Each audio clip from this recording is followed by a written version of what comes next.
Hello everyone. In this video, we will discuss some other solution for the critical region problem. So, how the two process can communicate easily, which means how it is accessing the common data without any issues. So, in the previous video, we just discussed one strict alternation solution, but in that solution, we have not satisfied the condition number 3. So, we are moving to the next solution, that is Peterson solution. So it is again one more software solution.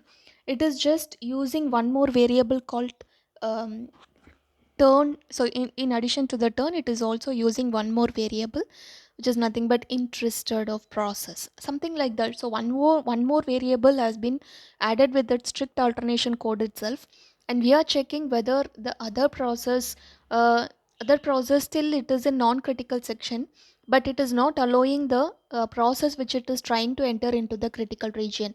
So what we are doing there, we are checking one more variable.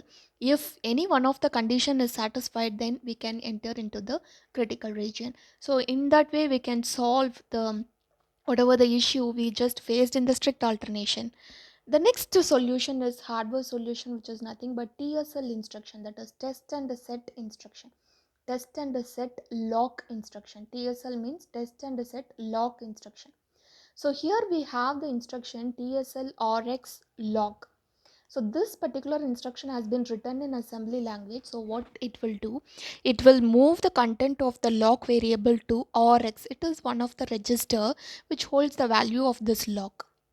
Okay, so initially the lock value will be 0, so that value will be moved to this register, and probably if any process wants to enter first, it will execute this enter region. So this is what the entry section or enter region, and afterwards it will move on to the critical region. Suppose after leaving from the critical section, it has to execute this leave region.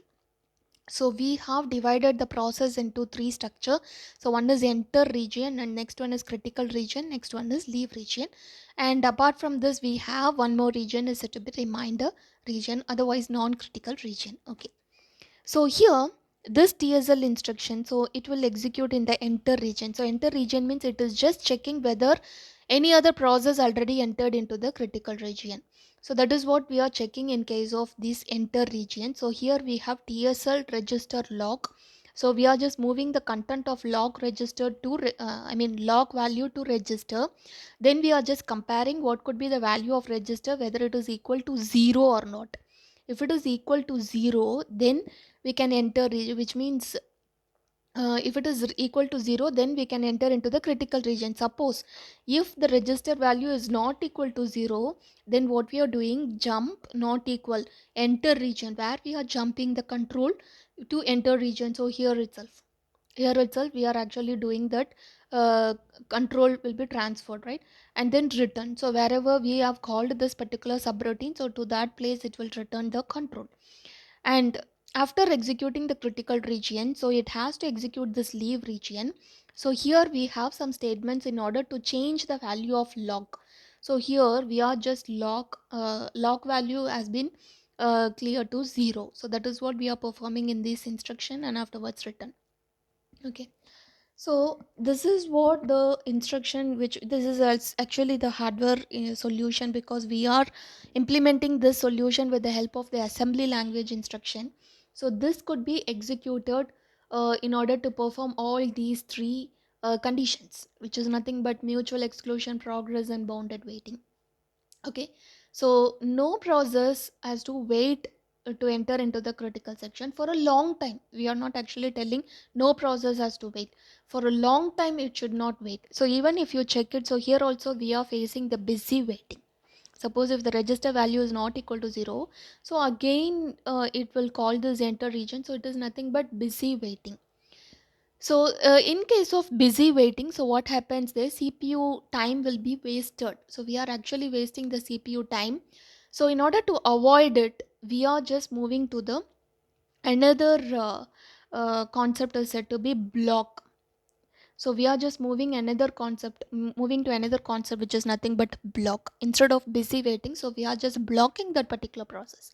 How we can block it? With the help of some interprocess communication primitives such as sleep and wake up.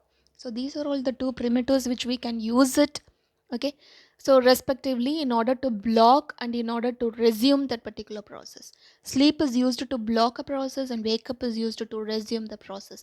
So after the problem has been solved, which means any other process completes its critical region code, this blocked process must be resumed with the help of this wake up primitive. Okay, so correspondingly, these two primitives will be used in order to block or resume any one of the process.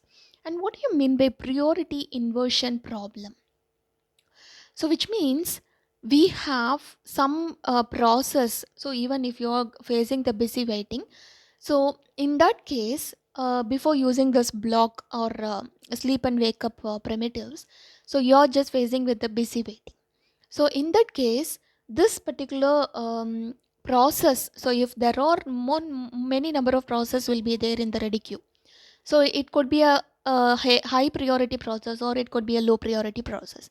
Say for example, currently low priority process is executed by the CPU. Okay, high priority process is actually waiting to enter into the critical region, but currently this low priority process entered into the critical region, so it is not allowing any other process to enter. So busy waiting will be occur there, and even if it is a high priority process, so whenever in the operating system, if any high priority process enters, it should switch over to the high priority, even though if it is actually executing low priority process, isn't it? So this is a particular problem is said to be priority inversion problem. Even though there are many more high priority process, low priority processes still keep on executing their own set of critical region, so it is not allowing the high priority process to enter the critical region. So that is what priority inversion problem. So to avoid all these problems, so we are actually moving to the concept of blocking the process. So we are just actually the blocking, so the process will not be busy waiting. Okay, so it will not lead to the busy waiting concept, so it will be blocked. And even though if it is blocked, we are not actually changing the priority, so we should focus on the changing the priority. So some high priority process will be there, so we should concentrate on the high priority, and afterwards OS should take the responsibility of switching over from low priority to high priority process. Even though if it is a blocked nature or if you are just moving with the busy waiting concept, so we should switch over the process from one to another, so whichever has the high priority. Okay, thank you.